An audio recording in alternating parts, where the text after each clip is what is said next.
My name is Marsha, and I'm doing the 7-day Keto Chow challenge.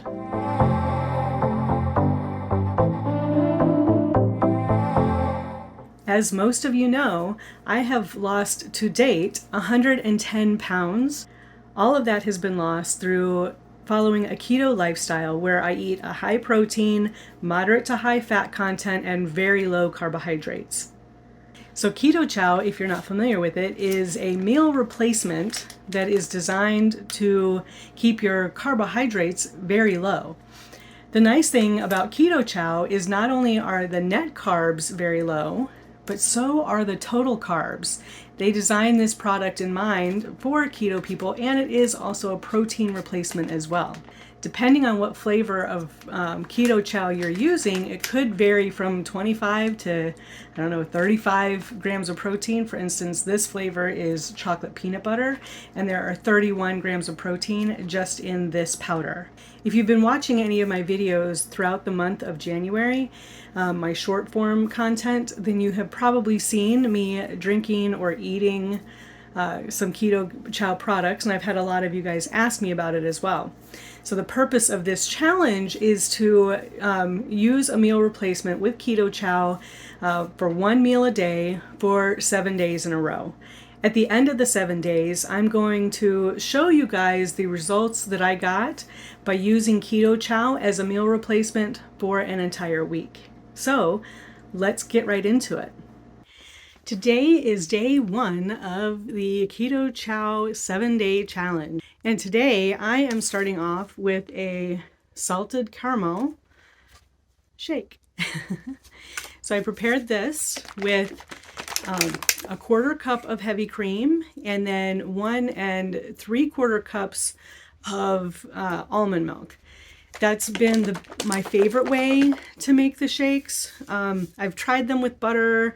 I've tried them with more heavy cream and maybe heavy cream and just water.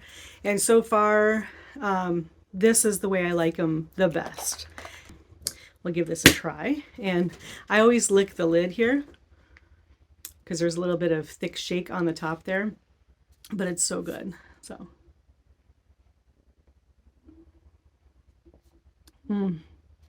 Yummy. My other meals for the day, I had a salad that I topped with some tuna fish, and instead of using mayonnaise in the tuna fish, I actually used ricotta cheese instead, and it was actually really good. I was pretty surprised by that. And then for dinner, I made some pork chops, and on the side had some Brussels sprouts that I had basted in butter. And I had also made an au jus sauce from the pork renderings in the pan that I put some bone broth in and made kind of like a little gravy or an au jus sauce to put on both the pork and the Brussels sprouts. And then I also had some leftover snickerdoodle Keto Chow cookies that I had made a few days prior, so I did have a couple of those as well to end the evening. It is now day 2 of the Keto Chow challenge. So today we're having chocolate toffee, and I made it into a pudding, and look how thick that is. Holy cow. I can't wait to dig into this. Oh, look how thick that is. It is just like a pudding. So a Keto Chow pudding. Yum. Chocolate toffee is definitely one of my favorite flavors. So delicious. I didn't add any sweeteners or anything. It's so good. As for foods that I also ate today, my other meals included 2 turkey cheeseburgers that I ate on some chaffles that I had made. And with that, I also had some sugar-free G. Hughes sugar-free ketchup. And then I ended the day with a salad that I put some of my homemade chicken nuggets on. So it was a chicken nugget salad with some cheese and carrots, and I used some G. Hughes sugar-free hickory barbecue sauce. So that was the day today, and I will see you tomorrow. Welcome to day 3 of the Keto Chow 7-day challenge. Today I am having cookies and cream. And I'm having it as a shake.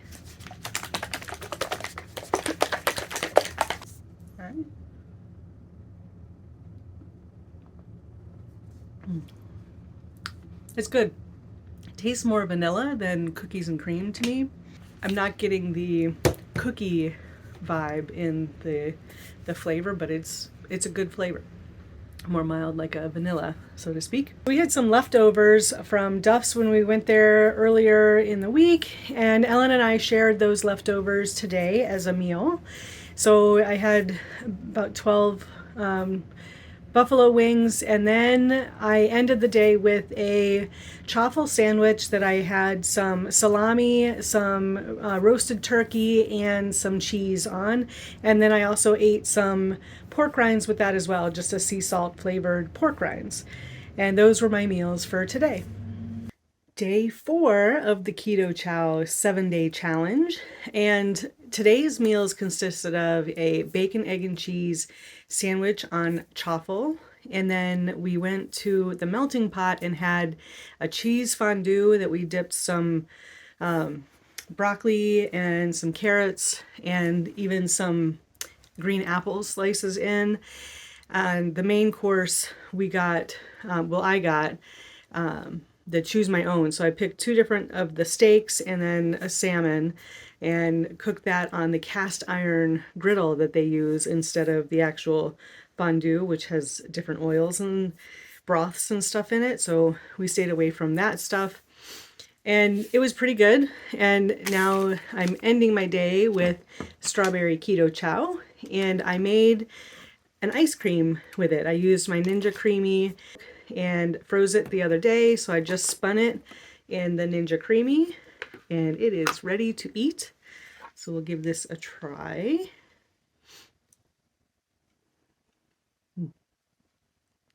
Super creamy texture. Ninja creamy texture. Love it. It's very yummy, and I'm gonna eat this. See you for day 5. Welcome to day 5 of my Keto Chow 7-day challenge. So last night I ended the day with the strawberry ice cream using my creamy. Today is another shake day, so I'm going to have the Keto Chow vanilla shake.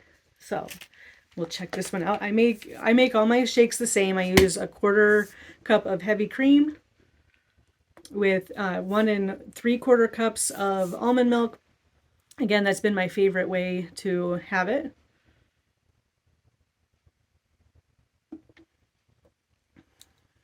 And it's vanilla. I mean, I'm not a huge vanilla fan, so but for vanilla, it's good. I would probably actually use this more as an ice cream or something to mix with some sugar-free root beer. That would probably be my preferred way to have the vanilla flavoring. Maybe even use it in some sort of baking thing instead of actually drinking it as a shake. So the end of day 5, and I just wanted to give you an update that the rest of the meals I ate for the day, I had a turkey and salami sandwich with cheese on a chaffle. I use chaffles for my bread. And then for dinner, I had homemade turkey taco meat, and I use my own spice blend for that. And I put that taco meat on a salad. So I had a little bit of cheese on the salad with some carrots and some high-low nacho chips. So that was how I ended the day for my meals. And let's see how tomorrow goes. Welcome to day 6 of the 7-day Keto Chow challenge. Today, I'm having banana keto chow, and I made it into a pudding. I really love these puddings. I love how thick they are. So let's check it out. Oh yeah, super, super thick.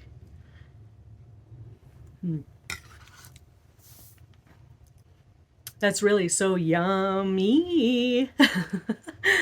Okay, so I'm going to eat this and then I will check back later this evening.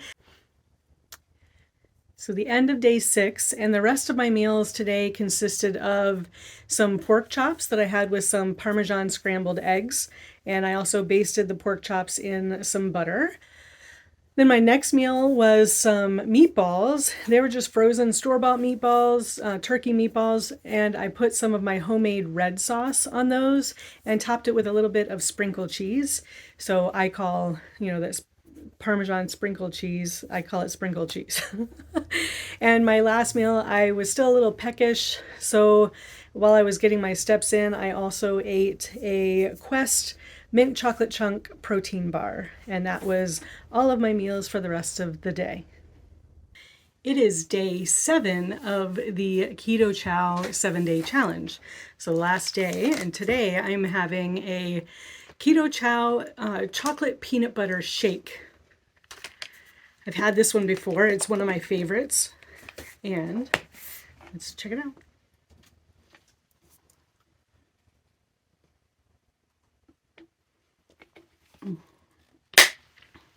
Always very good. The rest of my meals today consisted of a top round beef roast that I cooked in the slow cooker, and I also had some carrots and celery with that as well. Then my final meal of the day, I had a large, what I call a big ass salad that had some of my taco meat on it with some carrots and some cheese and some high-low nacho chips. That was the rest of my meals for the rest of the 7-day challenge. So let's talk about the results of the challenge. And this, I think, is really interesting. Now, I'm going to show this on the screen, but I wanted to go over these numbers because my blood glucose has been so steady this week. I'm going to put the whole week graph here along the bottom of the screen. And then I'm also going to put up now the mealtime patterns. So the mealtime patterns, you can see each date there of the week. And the biggest change for any mealtime pattern, that's a 2 to 3 hour window from the finish of a meal to the end of that 3 hour window. And the biggest change I saw was only 11 points in my glucose. And that could have been for anything. It could have been because maybe I was walking or whatever. But it was such a gradual increase that I don't think that it had anything really to do with the food at all. Super stable for the mealtime patterns, and all of these meal times that I have indicated on this image are for the Keto Chow. Those are all the Keto Chow meals that I ate this week. So now let's talk about my weight. The very first day of the challenge, I weighed in at 252.7, then 250.7, 248.9, 250.5, 250.5, 250.7, and then today 250.5. Now the last 4 days I have been on my cycle. It just started 4 days ago, and the fact that I've been steady these 4 days that I've been on my cycle is mind-blowing to me. Usually I see a much larger increase than just the couple pound and a half or whatever that I saw from the 3rd to 4th day. So again, I don't know if I can attribute that directly to the Keto Chow, but it's very interesting that this is the most stable my weight has been for 4 consecutive days. So now let's talk about my ketones. I did check my blood ketones every day using my Keto Mojo, and I will put up some of these readings on the screen for you as well. But my average blood ketones coming into this challenge, my daily average, I think the highest I ever got to was 0.6. And since using these and using this essentially as my dessert or snack meal for every day to satisfy my little sweet tooth that I have, my highest ketones reading got up to 1.6 this week. And I'm super impressed with that, because really the only thing I did was change instead of eating the ice cream that I normally eat, and I've been eating the Keto Chow instead. that was a pretty cool change or something that happened during this challenge. So I like it. Anyway, these are my results for the 7-day challenge. I really, for the longest time, I was like, nah, I don't need to do anything like Keto Chow. I don't need to add that to my meal plan. I am so glad that I tried it. It's been really fun to try all the different flavors. I really enjoy the shakes, and now that I've made some of them as pudding as well, yummy. So stay tuned. I will, once my water weight for this week flushes away, I will be putting up my first week of February wellness update as well, and that will probably be more indicative of the weight I lost during this Keto Chow challenge. So come back and check that out. Don't forget to like, comment, and subscribe. Let me know what your favorite flavor of Keto Chow is. I'm also going to put some links down below for I am now an ambassador for Keto Chow, so please check out those links. You guys will get a little bit of a discount, and I will also get a small little commission off that as well that I can use towards my own future purchases of Keto Chow. So thank you so much for watching, and I look forward to seeing you guys in the next one.